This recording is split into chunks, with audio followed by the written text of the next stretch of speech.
Sister, உங்களுடைய ஆரம்பம் அற்பமா இருந்தாலும் உங்களுடைய முடிவு சம்பூரணமா இருக்கும். யாரோ ஒருத்தர் இந்த வசனத்தின்படி நீ சொல்லலாம், பாஸ்டர் இந்த வார்த்தையை நான் தான் யோசிச்சேன், நான் துக்கத்தோட தான் சாகணும் போல, நான் கடனோட தான் சாகணும் போல, நான் இந்த அவமானத்தோட தான் சாகணும் போல, நான் இதெல்லாம் பார்க்கறதுக்கு எதுக்கு பாஸ்டர் உயிரோட இருக்கிறேன்?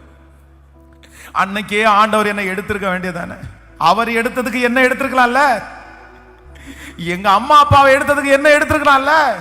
ஏதோ சின்ன பிள்ளைங்க எல்லாம் செத்து போறாங்களே, அந்த பிள்ளைங்க இறந்து போறதுக்கு என்ன எடுத்திருக்கலாம்ல? யாரோ ஒருத்தர் இந்த வார்த்தையை சொல்லலாம், என்ன எடுத்திருக்கலாம்ல? நான் உயிரோடு இருந்து என்ன பிரயோஜனம்?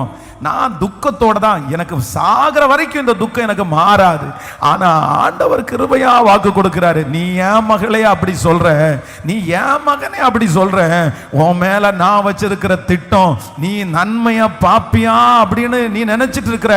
ஆனா நீ நினைக்காத ஒரு நன்மைய, ஓ யாக்கோபு தன்னுடைய பிள்ளைய பாப்பான்ற நம்பிக்கை இல்லை, ஆனா பேர பிள்ளைகளை பாய்க்க வைக்கிறதற்கு என் ஆண்டவர் நல்லவரா இருப்பார். ஆனால் இந்த செய்தியை கேட்கிற யாரா இருந்தாலும் கர்த்தர் சொல்றார், இல்ல உன்னுடைய முடிவுல நான் சந்தோஷத்தை பார்க்க பண்ணுவேன்.